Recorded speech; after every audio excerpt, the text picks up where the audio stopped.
Cost per kilometer. Just give me the number. Cost per kilometer in these first 30 kilometers. Quickly, Minister. Cost per kilometer. Well, Senator Umahi, I will.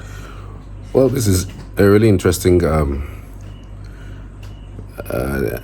arise parts, in the morning between Reuben Abati and Rufai Oseni.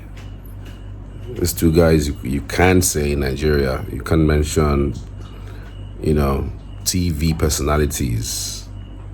TV personalities. I repeat that without mentioning them. There's a difference between being a journalist and a television personality. Okay, I'll come to that, but I just want to read some comments from where I got that particular video from. Let me read some comment that I saw, and I thought that it would be also interesting to you, and I also make my comments regarding that. This one says Rufai needs to go for at least diploma in journalism, so he at least learned some professionalism. After drilling the minister, he gave you the total number of kilometers done and the cost. Can you do the math yourself? He kept going as if he just had to find something negative. I was annoyed watching the interview, and his colleagues were so uncomfortable with how he asked his questions. And a certain simple Jenny says, are they working for the same company?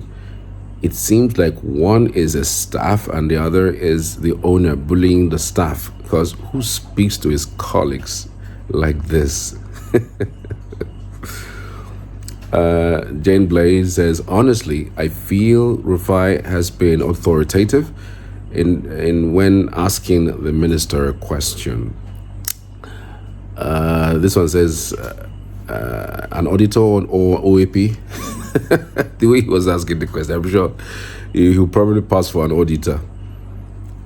All right. 69 Okikiola says, person will read animal anatomy. What do you expect from him? I think he's referring to Rufai. Rufai really didn't study anything around journalism. He's just bungled himself into it.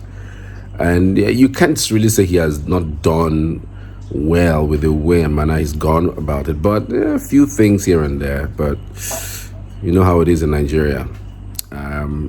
Journalism in Nigeria is the only profession where anybody who studied animal fencing or jingoism who can just come in and they employ you, and you within 6 months you become a professional journalist. That is the country we live in. In other climes, you obtain a license. You are licensed to operate, and that license, it's like a doctoral license. It's like somebody who goes to, what do they call it now? Goes to School of Medicine. After doing all of those rigorous processes, and then do your housemanship and every other thing, and then you obtain the license to be a doctor. That is how it should be for journalism, because people just think it's just about writing anything. There are people who can be journalists and be negative journalists, and people who can be journalists and be destructive journalists. And those are people who have no background, no orientation, no direction about what journalism is about. And I'm not referring to Rufai or Reuben in this matter. I'm just buttressing a point made by someone. But I'm going to address Rufai and Reuben, frankly speaking, because again, like it or leave it, there was some professionalism shown on the show. But let me also continue reading this. Abati should be sacked from Arise TV. That's from Nelville, 939. He is a politician, and the politician is not supposed to be a journalist. Trust me, there are a thing called political journalists. Yeah, I'll tell you for free. There's a thing called political journalists. So it's just that we're in this part of the world where, things are not well circuited. Things are not where, situated. Other places, there's something called political journalists. There's something called health journalists. There's something called military journalists. There's something called, in fact, it's circuited in such a way that if you're a health journalist, you cannot be seen somewhere around going to report something about military because you don't have experience of reporting military.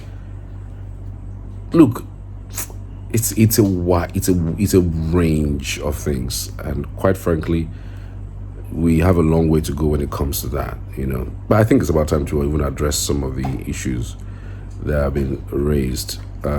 So everybody wants to have Minister of Works. He's more like the aside the Minister for the FCT, it's like the guy who is the shining light out of this administration.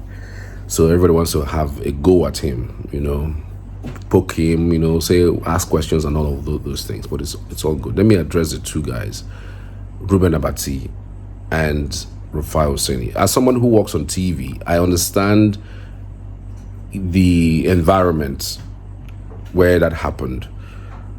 You have a colleague, a younger colleague who, is supposed to be professional, but the way he was asking this question, like you are talking to your child, you're talking to you are like an EFCC asking for monies that's been stolen. There's a way you ask somebody a question. It is proby and yet punchy and still achieve what you want to achieve without sounding like you have seen certain papers and you have read somewhere that the 1 kilometer is XYZ, whereas you are telling us 30 kilometers is XYZ. It's as if you know something that the minister does not know. And even at that, even if you have that, that's the way you ask your question. That's the way you come at me with your question. No matter who you are, whether you're my friend or you are my foe or you're my enemy, that's the way you come at me with a question. I would decline. I will not even answer you. I'll say, what is this one? But there's a way you come at me respectfully with a question. I'd be like the way he was asked, like you are combat, like somebody stole from you and you want to catch the person, or you thief is running and you want to catch that. The way you ask this question, I don't know if you understand.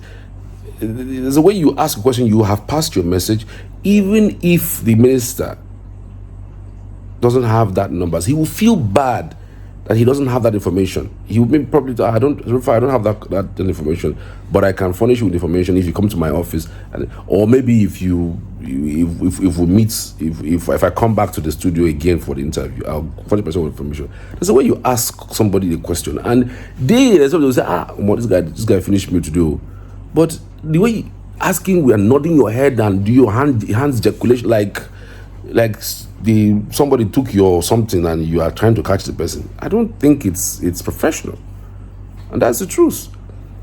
Coming to Abati, I had to take a second look at Abati for the very first time. I've always known him as somebody who is prolific, great guy when it comes to journalism, but I had to take a second look at him. Who remembers that video that trended a lot when his colleague was on the camera, calling his name? I don't know whether he was hearing and she wasn't hearing him, and then the colleague kept saying Abati, Abati, Abati. So he was angry, visibly angry that she should stop calling his name Abati, that he is a doctor. That was it. That I was stunned. First of all, I watched that live and I was stunned. The very first time I had to Google him to check what he has done in his life, and quite frankly, he hasn't done broadcast media. There's a training that aside being a prolific writer or somebody who works in the newsroom, when you are there's a training you have to go for. Because the language of somebody who writes is not the same the language with somebody who broadcasts. There are two different tones, two different languages. So maybe he took that thing from being a Dr. Abati, from where he is, being a spokesman for the presidency, a prolific writer, a journalist of years' repute. And then he's carried all those things in his head and came to broadcast media and expects that somebody should call him a Dr. Abati. Please, there's nothing like doctor. Look, as soon as you open that microphone or somebody presses that button and you go live on air, your nomenclature, whether you are doctor, you are minister, you are whatever you are, it's dropped. Your first name is what they go with. They call you Reuben, they call you Aisha, they call you Rufai. Not something like Mr. No matter what degree or whatever education, PhD you have, whatever nonsense you think you have, you drop it. That's broadcasting for you. Go to international media. People will try to copy. Go and check how many of them are the OAPs who have doctor to their name, or who have a PhD to their name. If you want to do that thing, get out of broadcast media and do something else. Go and do spokesperson to governor, or go and do spokesperson to minister, or get out of that space. We are not. This is not a place where they want to elevate people. It's not an elevatory job. It's a job where you will be there, and your job is practically highlighting the ills of the society, bringing it to the fore, and then holding government account using that platform. Not let them call you. Let me call you a doctor because you are who? Because you have done years of experience. You have done years of Guinea.